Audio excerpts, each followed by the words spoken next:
Hello everybody, তোমাদের সবাইকে স্বাগতম আইডিয়াল পাঠশালা চ্যানেলটিতে। হয়তো তোমরা সবাই জানো যে শিক্ষা মন্ত্রণালয় কর্তৃক তোমাদের যে অ্যাসাইনমেন্টগুলো দেওয়া হয়েছে সেগুলো বর্তমানে স্থগিত রয়েছে, মানে বর্তমান করোনা সিচুয়েশনের জন্য। তো নবম শ্রেণীর বন্ধুরা যারা আছো তোমাদের জন্যই আমার এই ভিডিওটি তৈরি করা। তো নবম শ্রেণীর বন্ধুরা, তোমাদের একটা অ্যাসাইনমেন্ট আমি অনেক আগে দিয়েছি, মানে বায়োলজি যে অ্যাসাইনমেন্টটা নবম সপ্তাহের সেটা অনেক আগে দিয়েছি, কিন্তু এখন আমি দীর্ঘদিন ধরে অসুস্থ ছিলাম, এর মধ্যেও ভিডিও দিয়েছি। তো ভিডিওগুলি দিয়েছি কিন্তু তোমাদের ফিজিক্স অ্যাসাইনমেন্টের উত্তর এখনও দেওয়া হয়নি। তো আজকে তোমাদের ফিজিক্স অ্যাসাইনমেন্ট নিয়ে হাজির হয়েছি, নবম সপ্তাহে ফিজিক্স অ্যাসাইনমেন্ট।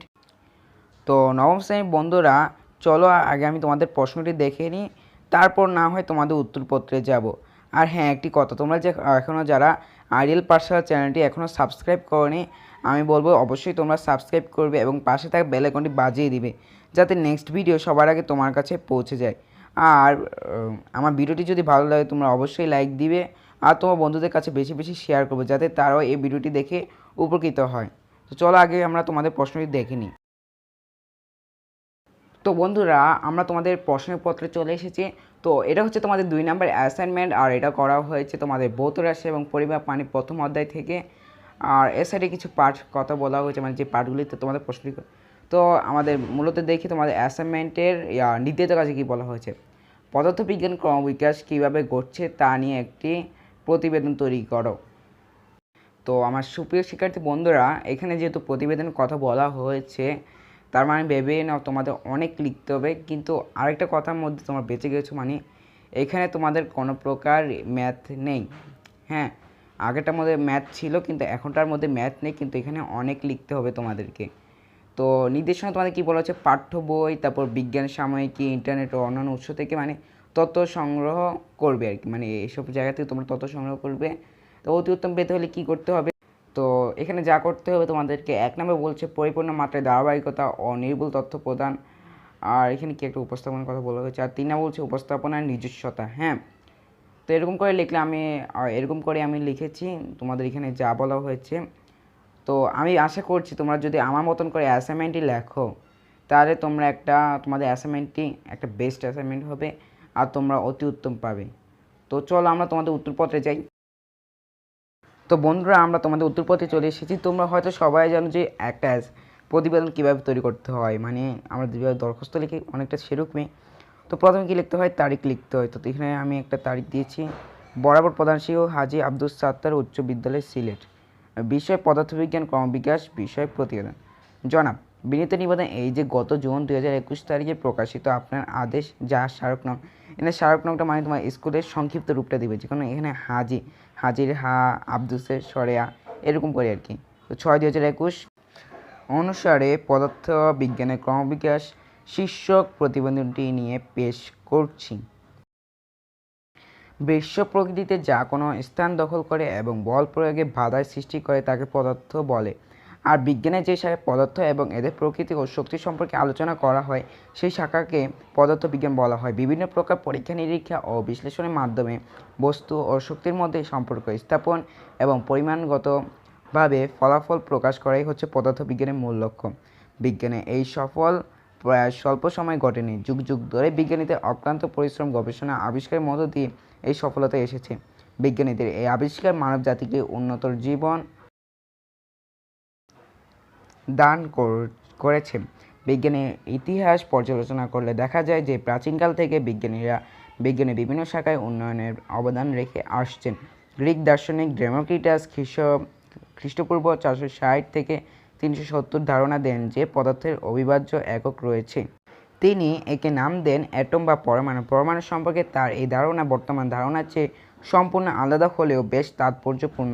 গ্রিক বিজ্ঞানী আর্কিমিডিস খ্রিস্টপূর্ব 287 থেকে 212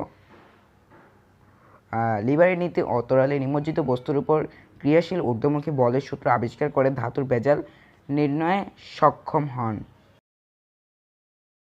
তিনি গোলীয় দর্পণের সাহায্যে সূর্যের রশ্মি কেন্দ্রীভূত করে আগুন ধরানোর কৌশলও জানতেন।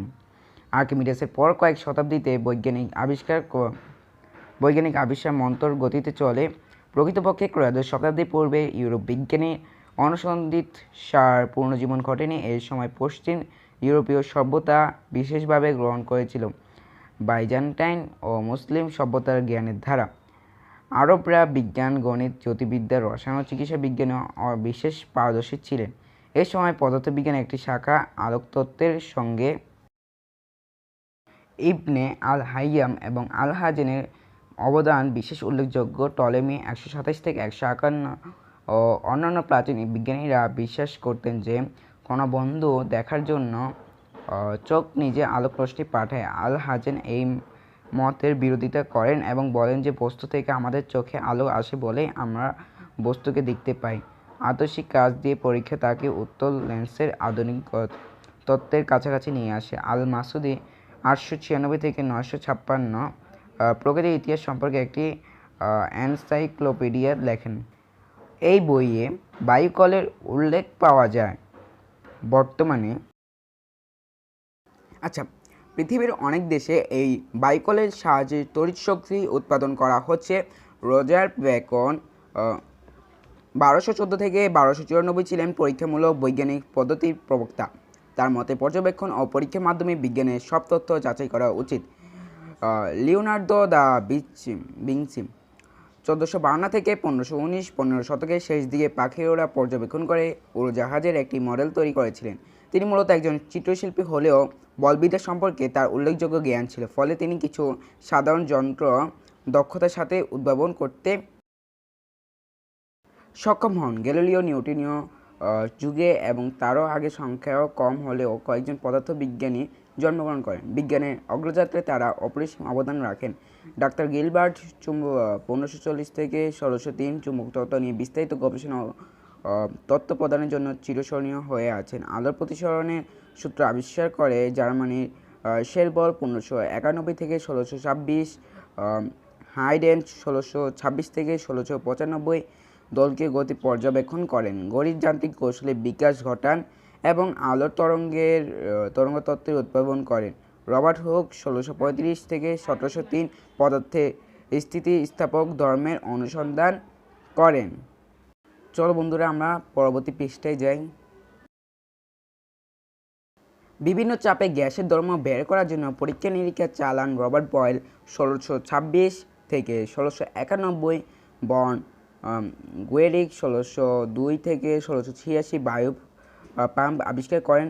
রোমান 1644 থেকে 1710 বৃহস্পতি একটি উপগ্রহের গ্রহণ পর্যবেক্ষণ করে আলোর বেগ পরিমাপ করেন, কিন্তু তার সাময়িক বিজ্ঞানের কেউই বিশ্বাস করেনি যে আলোর বেগ এত বেশি হতে পারে। কোপার্নিকাস যে সৌরকেন্দ্রিক তত্ত্বের ধারণা উপস্থিত করেন, কেপলার 1571 থেকে 1630 সেই ধারণার গাণিতিক বর্ণনা দেন তিনটি সূত্রের সাহায্যে। কেপলারের সাফল্যের মূল ভিত্তি হল তিনি প্রচলিত বৃত্তাকার কক্ষপথের পরিবর্তে উপবৃত্তাকার কক্ষপথ কল্পনা করেন।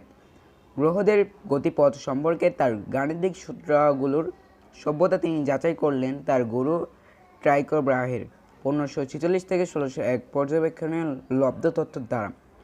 আধুনিক বৈজ্ঞানিক পদ্ধতির সূচনা ঘটে ইতালির বিখ্যাত বিজ্ঞানী গ্যালিলিও 1524 থেকে 1642 হাতে। তিনি প্রথম দেখালেন যে পর্যবেক্ষণ, পরীক্ষণ এবং সুশৃঙ্খলভাবে ভৌত রাশি সংজ্ঞা প্রদান ও এদের মধ্যে সম্পর্ক নির্ধারণ বৈজ্ঞানিক কর্মের মূল ভিত্তি।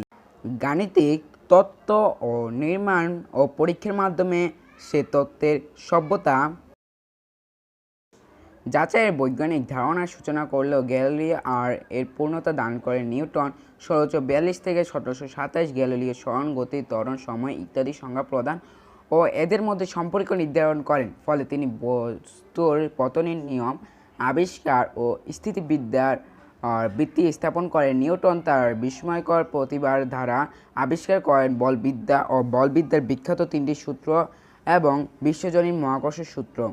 আলোক, তাপ ও শব্দবিজ্ঞানে তার অবদান আছে। গণিতের নতুন শাখা ক্যালকুলাস তার আবিষ্কার। অষ্টাদশ ও ঊনবিংশ শতাব্দীর আবিষ্কার ও উদ্ভাবন ইউরোপকে এখানে আমাকে থেমে যেতে হচ্ছে, আমাদেরকে আবার পরবর্তী পৃষ্ঠায় যেতে হবে কারণ এই পৃষ্ঠা আর আটেনি। শিল্প বিপ্লবের দিকে নিয়ে যায়। জেমস ওয়াটের 1736 থেকে 1819 আবিষ্কৃত বাষ্পীয় ইঞ্জিন শিল্প বিপ্লবের ক্ষেত্রে গুরুত্বপূর্ণ ভূমিকা পালন করে। হ্যান্স ক্রিফিয়ান ওয়ারস্টেড 1777 থেকে 1851 দেখান যে তড়িৎ প্রবাহের চৌম্বকীয় আছে। এই আবিষ্কার মাইকেল ফ্যারাডে 1791 থেকে 1867, হেনরি 1797 থেকে 1889 ও ল্যাঞ্জ 1804 থেকে 1865-কে পরিচালিত করে চৌম্বক ক্রিয়া থেকে তড়িৎ প্রবাহ উৎপাদন করার আবিষ্কারের দিকে। আসলে এটি হলো যান্ত্রিক শক্তিতে তড়িৎ শক্তিতে রূপান্তর প্রক্রিয়ার আবিষ্কার। 1864 সালে জেমস ক্লার্ক ম্যাক্সওয়েল 1831 থেকে 1879 সালটাতে দেখান যে কি দেখা আমরা পরবর্তী পৃষ্ঠাতে গিয়ে দেখে নিচ্ছি।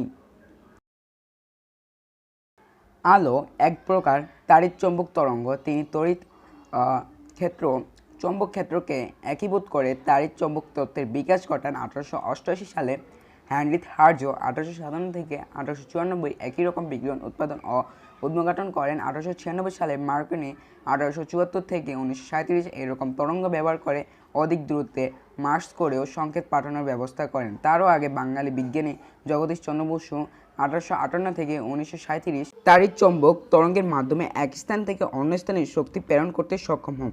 এভাবে বেতার যোগাযোগ জন্মলাভ করে। 19 শতাব্দীর শেষের দিকে রেনজেম 1845 থেকে 1923 এক্স রে এবং বেকেরেল 1852 থেকে 1908 ইউরেনিয়ামের তেজস্ক্রিয়তা আবিষ্কার করেন। বিংশ শতাব্দীতে পদার্থবিজ্ঞানের বিস্ময়কর অগ্রগতি ঘটে। ম্যাক্স প্ল্যাঙ্ক 1858 থেকে 1947 আবিষ্কার করেন বিকিরণ সংক্রান্ত কোয়ান্টাম তত্ত্ব। আলবার্ট আইনস্টাইন 1779 থেকে 1955 1779 এটা দুইবার চলে এসছে, এটার জন্য সরি। আচ্ছা, এখানে 1779 থেকে 1955 এই লেখাটি দুইবার চলে এসেছে, তোমরা একবারই লিখবে, দুইবার লিখবে না। আচ্ছা, প্রদান করেন আপেক্ষিক তত্ত্ব। এই দুই তত্ত্ব আগেকার পরীক্ষালব্ধ ফলাফলকে শুধু ব্যাখ্যা করেনি, এমন ভবিষ্যদ্বাণীও প্রদান করেছে যা পরে আরও পরীক্ষা নিরীক্ষা দ্বারা প্রমাণিত হয়েছে। আর্নেস্ট রাদারফোর্ড 1871 থেকে 1937 পরমাণু বিষয়ক নিউক্লিয় তত্ত্ব। নিলস বোরের 1885 থেকে 1962 হাইড্রোজেন পরমাণু ইলেকট্রন স্তরের ধারণা পারমাণবিক পদার্থবিজ্ঞানের অত্যন্ত গুরুত্বপূর্ণ ধাপ ছিল। বিংশ শতাব্দীতে পদার্থবিজ্ঞানের পাশাপাশি বিজ্ঞানের অন্য সব শাখাও যথেষ্ট অগ্রগতি সাধিত হয়েছে। এসব উন্নয়নেও পদার্থবিজ্ঞান যথেষ্ট গুরুত্বপূর্ণ ভূমিকা পালন করে আসছে। যেমন চিকিৎসা বিজ্ঞানের ক্রমবিকাশে পদার্থবিজ্ঞানের ভূমিকা অপরিসীম। তেজস্ক্রিয় আইসোটোপ ব্যবহার করে বিভিন্ন জটিল রোগ নিরাময় করা সম্ভব হচ্ছে। পদার্থবিজ্ঞানের আবিষ্কারের দ্বারা মানুষ করেছে প্রকৃতিতে। মানুষ চাঁদ থেকে শুরু করে মঙ্গল গ্রহে পদার্পণ করেছেন। মহাশূন্যে স্টেশন স্থাপন করে দিনের পর দিন মহাশূন্যে অবস্থান করে বিভিন্ন গুরুত্বপূর্ণ তথ্যাবলী সংগ্রহ করতে পারেছে, যা গবেষণাতেও ভূমিকা রেখেছে। এছাড়া কৃত্রিম উপগ্রহ স্থাপন করে তার মাধ্যমে আবহাওয়ার পূর্বাভাস দিতে সক্ষম হচ্ছে। আমাদের দৈনন্দিন জীবনে বিভিন্ন ইলেকট্রনিক্সের ব্যবহার ছাড়া আমরা এক মুহূর্ত চিন্তা করতে পারি না। Computer, radio, television, mobile, internet, digital camera, iPad, tab ইত্যাদি আমাদের জীবনযাত্রাকে পাল্টে দিয়েছে। আজকে বিশ্বের এক প্রান্তের সংবাদ অন্য প্রান্তে বসে মুহূর্তেই পাচ্ছি, তা একমাত্র বিজ্ঞানের অবদান।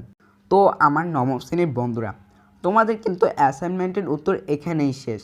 আমি চেষ্টা করেছি তোমাদের এই অ্যাসাইনমেন্টটা কত ছোট করা যায়, কিন্তু সত্যি কথা বলতে এর থেকে আমি তোমাদের বই থেকেই দিয়েছি, কিন্তু এর থেকে ছোট লিখলে আমার মনে হয় না তোমরা অতি উত্তমটা পাবে। তাই তোমাদেরকে অনেকটা এরকমই লিখতে হবে। আর তোমরা এখান থেকে ধারণা নিও তোমরা নিজের মতন করে, যেহেতু তোমাদেরকে বলছে পাঠ্য বইয়ের কথা, ইন্টারনেটের কথা, সেহেতু তোমরা এখান থেকে ধারণা নিতে পারো, কোনো সমস্যা নেই। আর তোমাদের মধ্যে যারা এখন আমাদের চ্যানেলটি এখনও সাবস্ক্রাইব করোনি, আমি বলবো অবশ্যই সাবস্ক্রাইব করে ফেলবে। আর তোমাদের আগে যে অ্যাসাইনমেন্টগুলো ছিল সেগুলো আমি আই বাটনে দিয়ে দিব, আর অথবা তোমাদের আমাদের ইন্ড স্ক্রিনে এগুলি দেখতে পারবে। তো আজকের মতন এখানেই বিদায় নিচ্ছি তোমাদের থেকে। সবাইকে আল্লাহ হাফেজ।